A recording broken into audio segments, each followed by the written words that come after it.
The fluorescent lights of the cold case room flickered like a dying heartbeat. Detective Sarah Martinez understood she was playing a game. Janitor Henderson didn't just collect children. He harvested them. 15 years had passed since Michael Calloway's disappearance from Westfield High School. 15 years of silence that ended when maintenance workers cut through the lock of locker 137. What they found defied comprehension. Carefully arranged human bones. A navy blue backpack. A student ID frozen in time. Michael's 16-year-old face stared back with an unsettling stillness that suggested he knew something no one else did. Forensic analysis revealed a horror beyond simple abduction. Bone structures showed systematic medical interventions. Psychological markers indicated prolonged, controlled conditioning.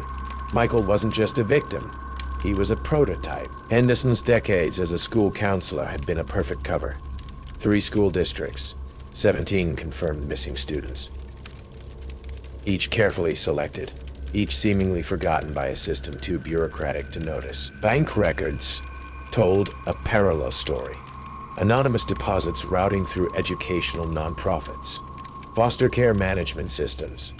Someone was funding Henderson's research, a term he used with clinical precision. From his maximum security cell, Henderson controlled more than Martinez could comprehend. Each intercepted letter was a surgical instrument, probing, mapping, instructing. His network wasn't broken. It was evolving. "You're looking in the wrong direction," he told her during their last prison interview, his eyes holding a terrifying calm.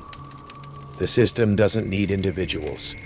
It needs methodology." 3 more students had vanished in the months following his imprisonment. Same districts, same precise selection criteria. No connections, no traces. Martinez's obsession cost her everything. Her partner questioned her mental state. Her captain suggested administrative leave. Assistant District Attorney Robert Grayson's interference became increasingly aggressive. "You're compromising departmental protocols," Grayson warned. His voice, a razor-thin threat. Some investigations destroy more than they resolve. When Martinez traced the last coordinate, Henderson had ingeniously embedded in his prison communications. She discovered something that froze her blood. An entire floor of an abandoned administrative building. Hundreds of student profiles, meticulously organized, color-coded, annotated with clinical precision. Profiles not just of past victims, but of future targets. Her own nephew's school records were among them. The final piece of evidence arrived anonymously. A USB drive containing Henderson's complete psychological profile and network mapping. But the last file was password protected. A final challenge. The password was chillingly simple. Michael inside. A revelation that would haunt Martinez forever. Henderson wasn't working alone. He was part of a larger institutional mechanism that had been selecting, conditioning, and redistributing vulnerable children for decades. Government connections, educational system infiltrations. A network so deep it could make entire students disappear without a trace. Henderson's last message was waiting. "You're looking for monsters, but we are the system's immune response. Some children need protection from themselves." When Martinez tried presenting her findings, everything disappeared. Files corrupted. Witnesses unavailable. Her own credibility was systematically dismantled. The last page of Michael Calloway's file contained a handwritten note she would never forget. "The work continues. We are everywhere." A forensic linguist confirmed the notes weren't random communications.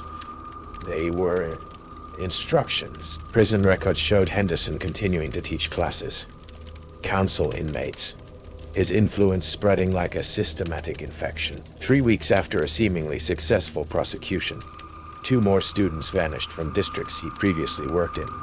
Same profile, same methodical selection process. An intercepted email suggested a chilling continuation. The methodology remains sound. Selection continues. Forensic conclusion case. Hash 8 2023. Unresolved network status. Active primary objective. Continuous selection methodology. Uninterrupted the locker. At Westfield, I remain sealed, waiting, watching, selecting, and somewhere, another child becomes a profile. Another name enters the system. The work continues. The library at Jefferson High smelled like decay.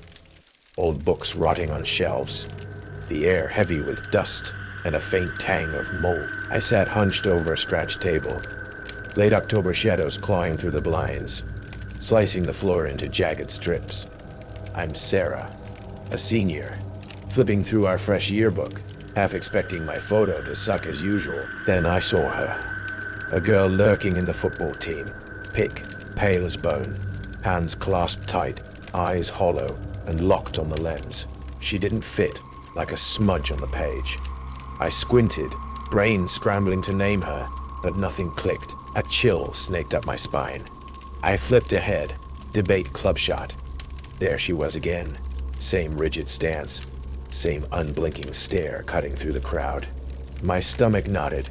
4 years here, and I'd never seen her, I snapped a pic, texted Jake. "Who's this?" His reply buzzed back. "No idea, dude." She a ghost or what? I cornered Miss Carter, our homeroom teacher, her glasses fogged with nervous sweat. "Dunno," she mumbled, voice thin, eyes darting away like she'd seen a corpse. The room felt tighter, the hum of the heater rattling my nerves. Sleep dodged me that night. Her face haunted me, those dead eyes pinning me to the dark. Next day, I raided the library's back room. Old yearbooks stacked like tombstones. The 2013 edition creaked open. There she was, choir pick, unchanged, staring. I grabbed the 2003 volume, its spine snapping like dry twigs. Page 47, Science Club. Her pale face glared back, identical, 20 years frozen in that pose. My hands shook, the air growing thick, pressing against my chest like wet cement. The silence broke with a faint rustle, like leaves skittering across concrete, whispering my name. I dug online, heart thudding. A 2003 headline flashed up.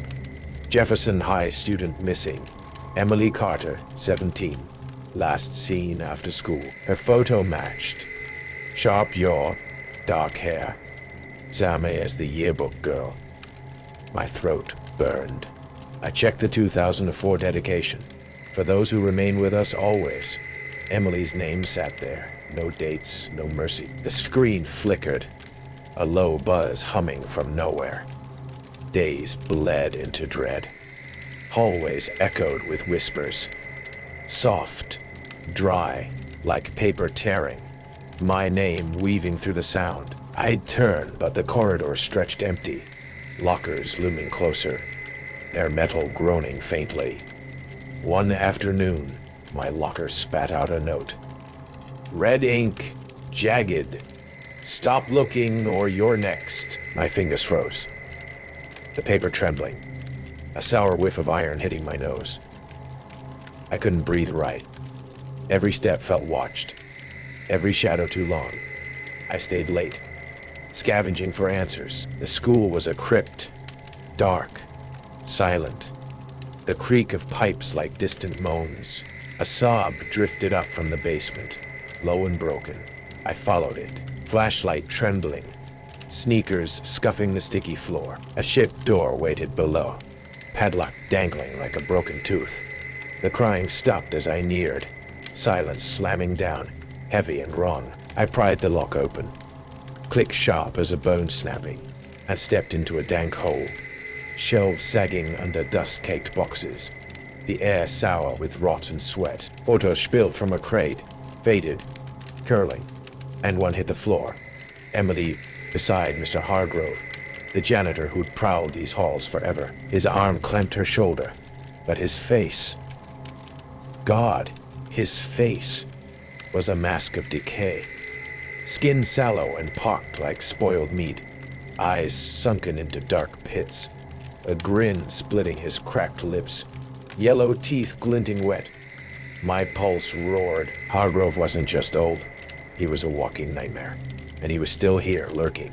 I found him the next day in the boiler room, the air thick with steam and a rancid stink, like grease and blood gone bad. He hunched over a mop, its wet slap on the concrete, a sick, rhythmic thud. His gnarled hands trembling with veins like worms under wax paper skin. "I know about Emily," I said, shoving the photo at him. His head jerked up, those pit eyes glinting, a wheeze rattling his chest like gravel in a tin can. "You're digging too deep, girl," he snarled, voice a wet growl, his tongue flicking over chapped lips, leaving a sheen of spit. I pressed, voice shaking. "What you do to her?" His grin widened, skin stretching tight, a bead of sweat rolling down his pocked cheek, stinking of rot. "She saw the mess, had to clean it up. We all did." He lurched closer, mop dripping red water that pooled at my feet, the stench gagging me. The door banged shut. Carter and Coach Daniels slipped in, faces carved from stone, eyes cold. "You're in it now," Hargrove rasped, "or you're gone." My legs locked, helpless, trapped. They weren't just killers. They were a machine, grinding down anyone who peeked behind the curtain. I grabbed a wrench from the table, hands slick, chest tight. But they closed in, Hargrove's claw-like fingers brushing my arm, cold and damp. I swung wild, the wrench cracking his shin. He howled, a wet animal sound, and I shoved past Daniels, his grip slipping off my jacket. Their yells chased me, boots pounding, a cacophony of rage. I burst outside, lungs screaming, and ran, stumbling, falling, crawling to the cops, voice breaking as I spilled it all. They searched, found nothing, just dust and lies. Hargrove turned up dead next day, curled in his truck, face bloated, eyes bulging like a drowned rat. "Heart attack," they said. Bullshit. I transferred schools, desperate to claw free, but the weight stayed, crushing, relentless. Months later, a package thudded on my porch. No sender. Just my name scratched in red. The new Jefferson Yearbook stared up at me. I flipped it open, dread clawing my throat. There I was in the background, pale, hands clasped, eyes dead. A note fell out, red ink bleeding. "You're ours forever." My knees buckled, the room spinning. And outside, a slow scrape echoed, footsteps on gravel closing in, unstoppable. It was supposed to be just another ordinary Friday afternoon in early October. Autumn leaves painted the landscape in shades of burnt orange and deep crimson. In the quiet suburb of Maplewood, parents stood on driveways chatting casually, waiting for the familiar sound of bus 142 rumbling down Oak Street, bringing their children home from school. But today, the bus never came. Officer James Harper got the call around 4:30 p.m. Dispatcher Kathy Winters sounded unusually anxious as her voice crackled over the radio. "Jim, something's off. Bus 142 never showed up at the stops. Overdue by 45 minutes. James felt a chill ripple down his spine. Maplewood wasn't the kind of town where buses vanished. Without hesitation, he jumped into his cruiser and sped toward the school's last known stop. Anxiety settled in his chest like cold stones. He had seen a lot over his 12 years on the force, but children disappearing made his heart pound relentlessly. At Oak and Elm, anxious parents stood clustered together, their worried eyes wide. "We called the school," a woman named Janet blurted out, voice shaking. "They said bus 142 left on schedule." As the autumn twilight thickened, a cold breeze whispered through skeletal trees. James suppressed his unease and radioed for backup, then began tracing the bus route, eyes scanning the road and fields for any hint of yellow or flash of hazard lights. Nothing. 3 days passed. Helicopters circled above. 9 units combed through tangled woods, and volunteers marched shoulder to shoulder through fields.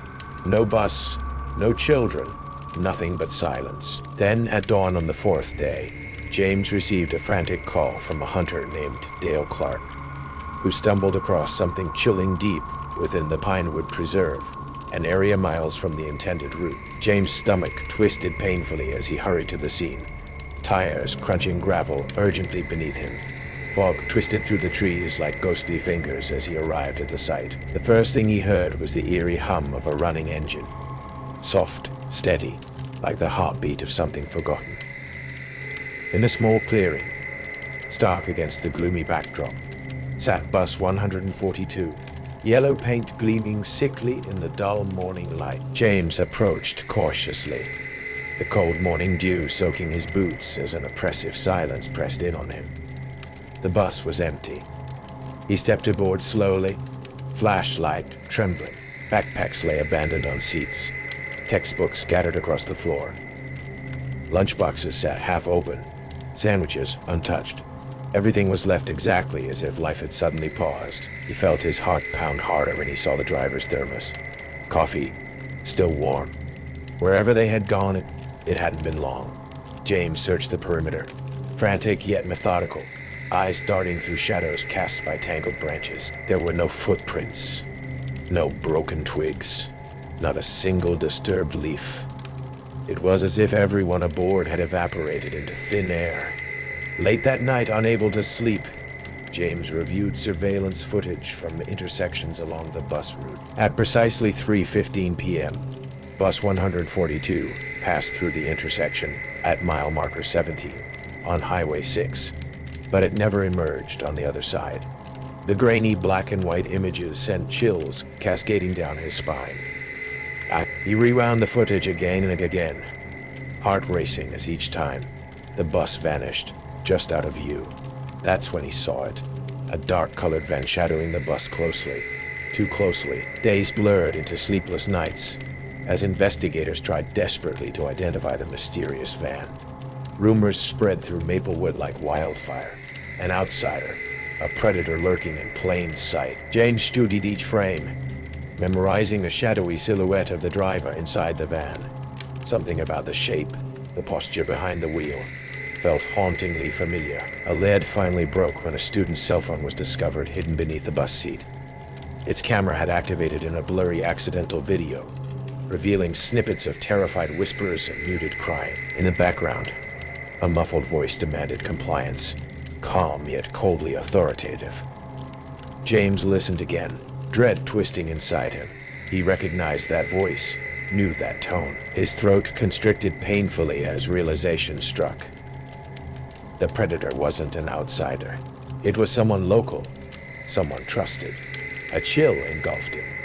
His suspicion locked onto one name, Martin Chambers, a retired school mechanic with keys to every bus. Martin lived alone in a secluded cabin at the outskirts of town, his past clouded by whispered rumors. Yet he always appeared harmless, kindly even. Doubt gnawed at James' Goot, but he couldn't ignore instincts screaming louder with every passing second.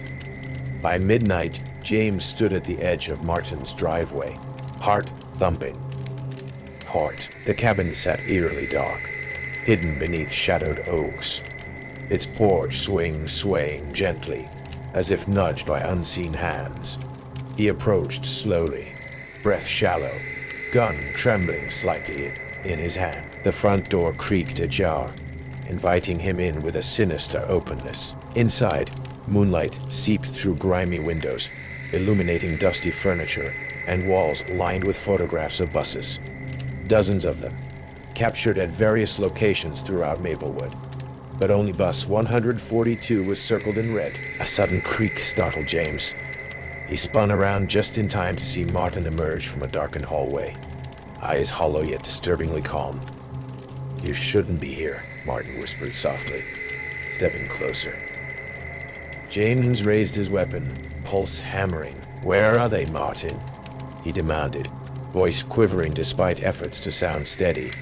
A thin smile twisted Martin's lips. Safe, he murmured, voice empty. Where no one can hurt them anymore. Martin lunged suddenly, faster than James imagined possible. They collided violently, grappling furiously. Martin's eyes wild, breath ragged. James glimpsed madness beneath a calm facade. A darkness carefully hidden behind friendly smiles for decades. The struggle sent furniture crashing. Finally, James managed to subdue him, pinning Martin roughly onto the hardwood floor, cuffs clicking into place. Where are they? James shouted again, desperation choking him. Martin laughed, cold and hollow. You won't find them. They're exactly where I left them. Quiet and safe. Backup arrived minutes later, filling the cabin with urgent, frantic footsteps. Beneath a hidden cellar door in Martin's garage, they uncovered a terrifying maze of underground rooms. Cages, children's toys, bedding neatly arranged, as if waiting occupants who never arrived. But the children themselves, gone. Weeks turned into months. Martin Chambers sat silently behind bars, never speaking again. No answers came. No answers came. Post 142 remained an empty shell of mystery. The vanished students haunting Maplewood forever. Their faces frozen on faded posters, stapled to telephone poles. James Harper retired early, unable to shake the nightmares. Yet, every year, on the anniversary of the disappearance, he stood quietly at mile marker 17th, staring at the road, waiting, hoping. Then one autumn evening, exactly 10 years later, as twilight shadows stretched long across the highway, James swore he heard it. The familiar low rumble of a diesel engine approaching slowly from nowhere. He squinted down the empty road, pulse racing. But no headlights appeared. Only the sound lingered. A distant echo drifting on the wind, fading slowly into silence, leaving him alone beneath the gathering darkness, haunted forever by questions without answers. The first few weeks of the new school year at Northwood High were a carefully orchestrated storm of adolescent energy. Locusts slammed with the finality of a dropped gavel. Bursts of laughter echoed with a manic edge, and the sharp, clean scent of freshly printed textbooks mingled with the phantom aroma of summer freedom. Now definitively lost, Principal Thompson, a man whose life revolved around the predictable rhythm of the academic calendar, felt a knot of unease tightening in his stomach. The late Mr. Davies' sudden leave had thrown his meticulously planned staffing into disarray, a feeling he hadn't experienced in years. Then, the almost too perfect arrival of Mr. Abernathy. Thompson recalled the smooth interview, the calming presence, the seemingly impeccable credentials. A wave of relief had washed over him, blinding him, perhaps, to the subtle inconsistencies. Now, weeks later, that relief had curdled into a gnawing, icy dread. He was the principal. He was supposed to be in control, yet a complete stranger had walked into his school, taught his students, interacted with his staff, and vanished without a trace, leaving behind nothing but a void in their records and a chilling question mark hanging over their reality. The weight of this failure, this inexplicable breach of security, pressed down on him, a suffocating burden of responsibility he couldn't shake. Mr. Abernathy, in those fleeting weeks, had become a fixture. Students spoke of his captivating lectures, his ability to bring history to life with vivid storytelling, and an almost uncanny understanding of the past. They'd linger after class, drawn in by his quiet intensity, the way his eyes seemed to hold centuries of knowledge. Yet, when Thompson subtly probed, the details remained frustratingly elusive. It was always about the subject matter, never about Mr. Abernathy himself. He was a vessel for history, nothing more. Even the other teachers, while acknowledging his polite professionalism, couldn't recall any personal anecdotes, any casual conversations beyond the curriculum. He was an enigma wrapped in tweed. The moment Thompson realized Abernathy's non-existence was like stepping into a vacuum. The digital void in their system, the absence of a paper trail, it defied logic. It mocked his authority. Calling Mr. Davies and hearing his genuine confusion only amplified Thompson's growing panic. He was the gatekeeper of this institution, and he had unknowingly allowed a phantom to slip through. The security footage, a damning testament to his oversight, showed Abernathy's tangible presence, a ghost moving through their reality, a constant, unsettling reminder of Thompson's profound failure. He felt a chilling helplessness, a sense that the very foundations of his carefully constructed world were crumbling beneath his feet. The empty classroom was a stark, unsettling tableau. Dust motes danced in the silent air, illuminated by the afternoon sun streaming through the window. Abernathy's desk was bare, wiped clean, as if it had never been occupied. No stray papers, no personal effects, not even a forgotten coffee mug. Not even a forgotten coffee mug. It was as if he had never truly been there, a figment of their collective imagination given temporary form. The lockdown was a blur of hushed whispers and anxious faces. Police officers, their expressions grim, meticulously searched every corner of the school, their presence a stark visual representation of Thompson's utter loss of control. The students, initially confused, grew increasingly uneasy as the reality of the situation began to sink in. The familiar safety of their school had been violated, their sense of normalcy shattered by the phantom professor. The haunting climax arrived days later, a fragile piece of evidence unearthed from the lingering echoes of Abernathy's presence. Emily, a quiet, observant girl in Abernathy's third-period history class, had been reviewing her notes on World War I. Tucked deep within the pages of her borrowed textbook, a book Abernathy had specifically recommended, she found a single unmarked photograph.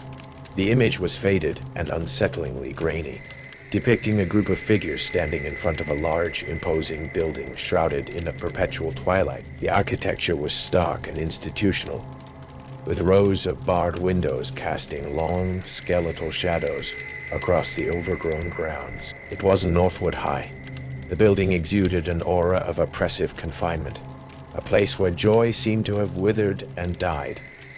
The figures in the photograph were blurred, their faces indistinct, yet Emily felt a prickling sense of recognition. Some of the shapes, the way they stood, the faint outlines of their hairstyles. They mirrored the students in her history class. And in the center of the group, a taller, slightly gaunt figure bore an undeniable resemblance to Mr. Abernathy. But it was the expressions, or rather the lack thereof, that truly chilled Emily. Their eyes, even in the blur, seemed vacant, devoid of life, as if the very souls had been leached from them. A faint, almost imperceptible scratching sound seemed to emanate from the photograph as Emily held it, a sound like fingernails dragging across old wood. The shocking ending brought the return of Mr. Davies, his face itched with concern and a deep unease. The school year limped forward, the normalcy forever fractured. But the question of Mr. Abernathy's identity, his purpose, and his sudden disappearance became a chilling, unspoken truth that permeated the halls of Northwood High. Some students, especially those who had connected with him, swore they still caught fleeting glimpses of a tall, familiar figure in the crowded hallways. A phantom professor who seemed forever etched into the school's subconscious. And in the history classroom, particularly when the afternoon sun cast long shadows across the desks, the air always felt a little colder, carrying with it the faint, lingering whisper of a teacher who never truly existed. Principal Thompson, forever haunted by his oversight, would often find himself staring down the empty hallway leading to the history department, a profound sense of helplessness washing over him as he wondered if the phantom professor might one day decide to return. Passion was to mighty and hammered. Maplewood High School was built in 1927, its halls echoing with generations of laughter, tears, and the occasional ghost story. But no one ever talked about the basement. Not until renovations began, and a sledgehammer cracked open a wall that wasn't on the blueprints. Behind it lay a room frozen in time. Desks bolted to the floor, chains dangling from the walls, and a blackboard scrawled with a single word, "Stay." Jake wiped sweat from his brow, the metallic tang of rust clinging to the air. "You hear that? Sounds empty." Marcus, his partner and a former history teacher turned contractor, frowned. "Blueprints don't show a room here." The wall crumbled, revealing a rusted iron door. The air that seeped out was thick, carrying the acrid stench of bleach and something coppery. Jake's flashlight caught the hinges, heavy and ancient. Like a bank vault, the door groaned open, its screech echoing down the empty hallway. Inside, a classroom untouched by time. The room was frigid, the cold biting through Jake's gloves.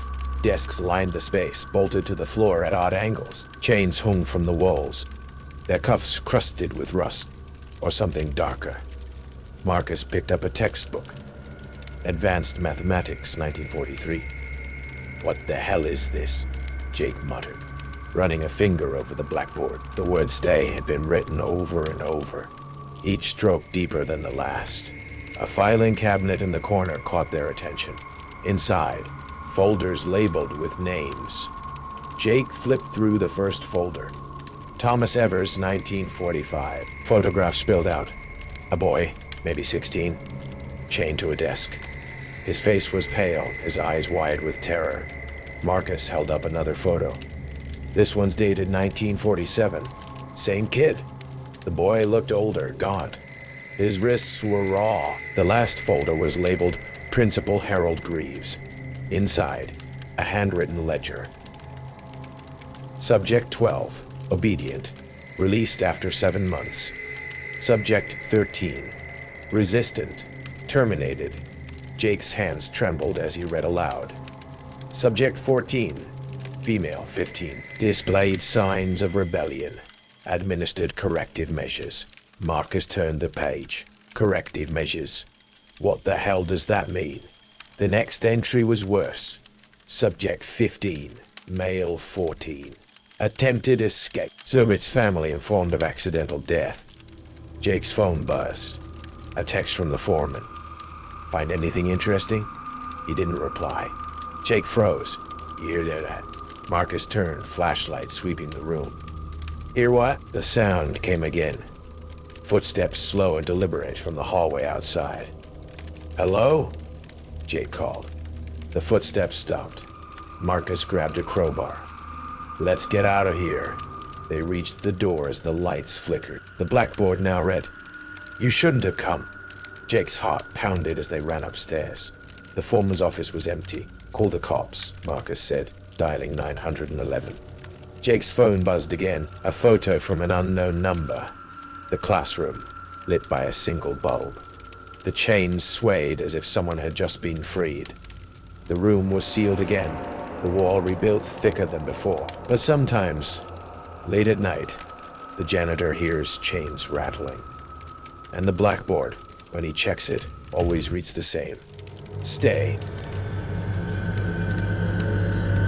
Here's a revised version of Maplewood High in English, with an American-style tone and voice.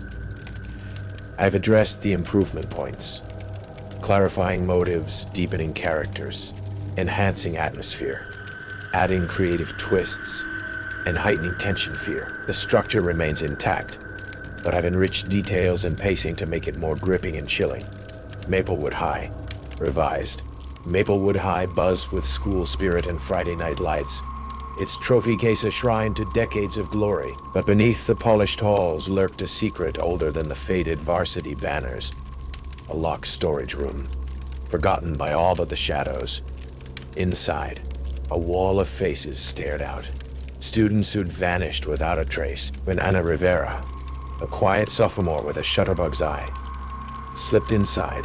She learned some truths screamed louder than silence ever could. Anna's flashlight shook in her grip, its beam slicing through the janitor's closet. This wasn't supposed to be here. Not shelves of bleach and brooms, but this. Posters plastered the walls, edges curling like dead leaves. Smiling faces gazed back, Emily Thompson, 1982. Last seen at chess club. Her braces glinting in the yearbook photo. Jason Reed, 1995. Gone after detention. His smirk frozen in time. The oldest was brittle, yellowed like bone. Tommy Briggs, 1967. Letterman jacket pristine. Missing since homecoming. Anna raised her camera, the shutter clicking. Her thumb hovered over send. Then the door creaked behind her, a slow groan echoing in the stale air. Mr. Grady loomed in the doorway, a rag dripping with a sharp chemical stench clutched in his gnarled hand. His smile stretched tight, like rubber left too long in the sun. Curious little thing, ain't ya? Anna's throat seized up. Ain't ya? Anna's throat seized up. I was just poking around. He stepped closer, boots scuffing the concrete, blocking her only way out. The rag hit the floor with a wet slap, oily streaks spreading like veins. Funny, that's what they did too? His pale eyes flicked to the wall, lingering on the faces. Anna stumbled back, her camera jabbing into her ribs as she hit a shelf. Why do you keep these? Mr. Grady cocked his head, studying her like she was a bug under glass. They needed fixin'. Cheaters, liars, thieves. He twisted the cap off a spray bottle, the hiss of pressure release cutting the silence. School's got rules. See. Principal lets me clean up the mess. The air turned thick with ammonia, stinging her nose. Anna's legs froze, panic icing her veins. Emily stole test answers, he murmured, brushing Tommy's poster with cracked fingers. Jason trashed the gym, and you, Anna. His smile split wider, showing yellow teeth. Snooping's a sin too. Gotta scrub that out of you. Her scream choked off as he lunged. The rag aimed for her face. Anna twisted, her elbow slamming into the shelf. Bottles crashed. Bleach and cleaner pooling on the floor. Fumes clawing at her eyes and throat. Mr. Grady cursed, pouring at his face as the chemicals splashed him. Anna bolted, but his meaty hand snagged her backpack, yanking her back. Principal's office, he snarled, voice low and gravelly. We'll say you tripped down the stairs. Accidents happen. The camera strap snapped, the device skittering across the floor. Anna tore it free, sprinting into the dark hallway, the echo of his boots pounding behind her like a predator's heartbeat. Cops found her trembling in the parking lot, hair plastered with sweat. The storage room, spotless, no posters, no chemical spills. Just a dusty closet with a mop and a flickering bulb. Imagination. Principal Harper sighed, his hand heavy on her shoulder. Stress'll play tricks on a kid. But Anna's camera told a different story. She'd snatched it from the floor as she fled, and the last photo loaded on the cracked screen.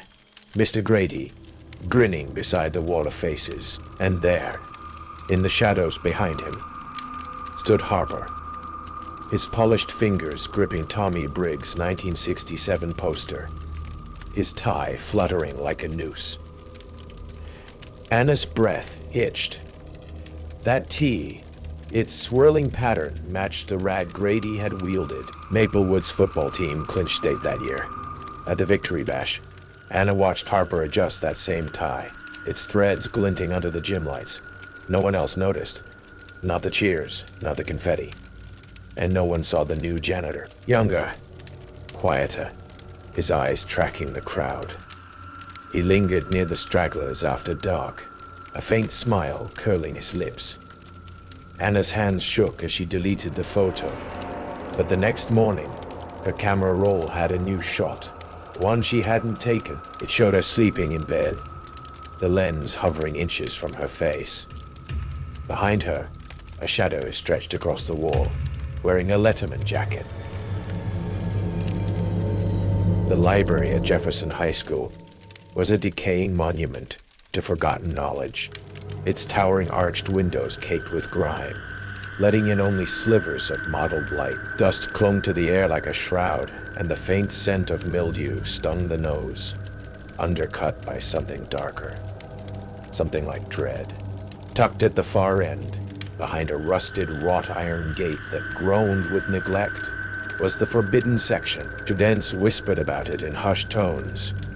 A place of cursed books, hidden truths, a vault of secrets no one dared unearth. The air around it felt heavier, as if the shadows themselves pressed down with intent. Alex Harper, 17th, wasn't one to shy away from shadows.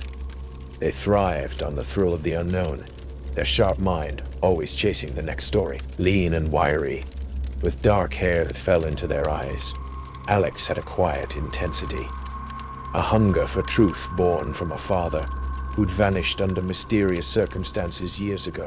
The rumors about the forbidden section were a siren call they couldn't resist. Ms. Greer, the librarian, was a fixture as weathered as the library itself. 50-something, with gray hair yanked into a severe bun. She moved with the precision of a predator, her pale eyes scanning for trouble. She'd catch students lingering near the gate, her voice cutting through the silence like a blade. Some doors are locked for a reason. Leave it alone. But there was a tremor in her words, a flicker of something, guilt, perhaps, that made Alex's skin prickle. It started with whispers. 2 janitors, mopping the halls after hours, muttering about the accident and that poor kid. Then a history teacher snapping shut a book when Alex asked about the old wing, now a crumbling ruin sealed off decades ago.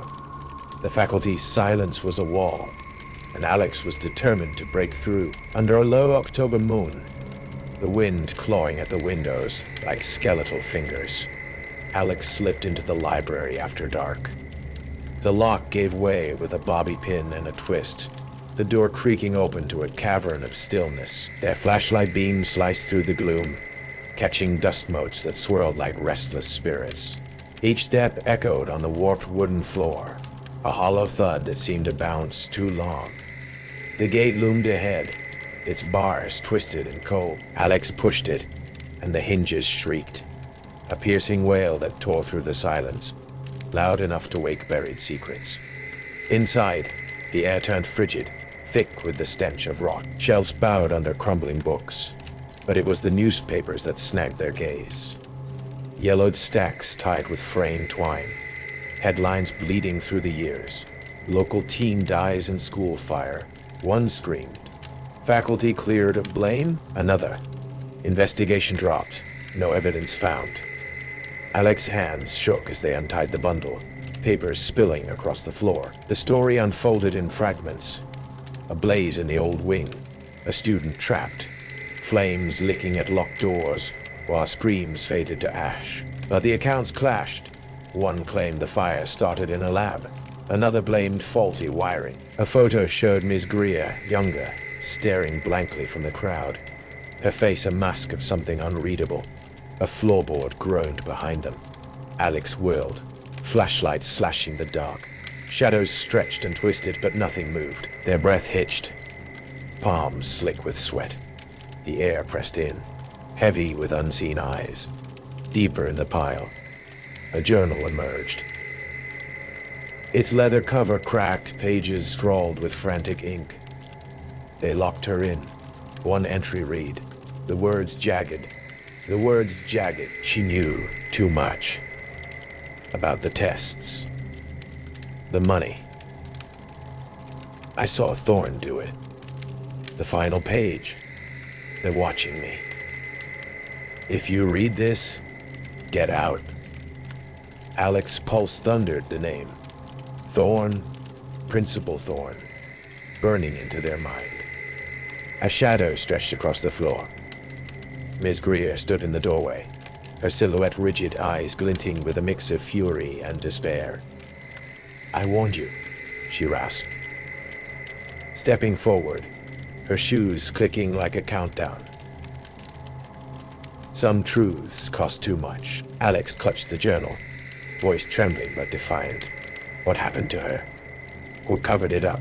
Tears welled in Miss Greer's eyes, but her jaw tightened. You don't know what they'll do. They silenced her, and they'll silence you. A rustle behind them, too close. Before Alex could turn, a rough hand clamped over their mouth, a cloth reeking of chemicals smothering their senses. The world spun, then went black. They jolted awake in a tight, dark space, the sharp tang of bleach and damp mops choking the air. The janitor's closet. Voices seeped through the door. Ums. Greer's low murmur and Principal Thorne's growl. Another mess. Fix it, or we're both done. His tone was ice, edged with panic. Alex's chest tightened, breaths shallow and ragged. They fumbled in the dark, fingers brushing a mop handle.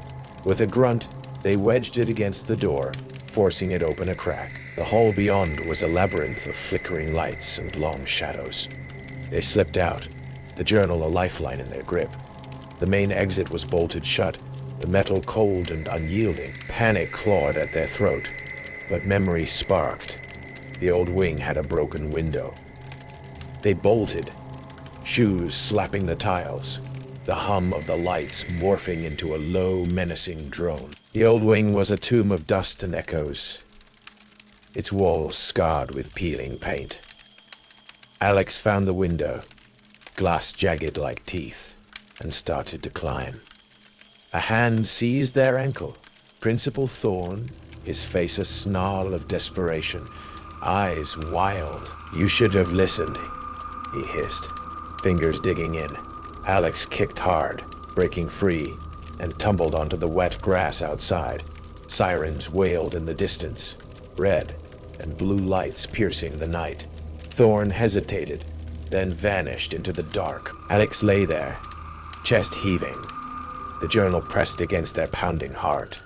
The truth unraveled like a wound. Thorne and two others had locked a student in the old wing years ago, torching it to bury her knowledge of illegal experiments funded by stolen money. Ms. Greer, a reluctant witness, cracked under pressure, her testimony damning them all. Arrests followed, headlines blazed, and Alex was hailed a hero. But the weight of it lingered, the school's silence, the shadows that still seemed to watch. Months later, packing for college, a letter slid under their door. No stamp, no address, just a scrawled line. They're still out there. Watch your back. Alex burned it, the flames curling the paper to ash.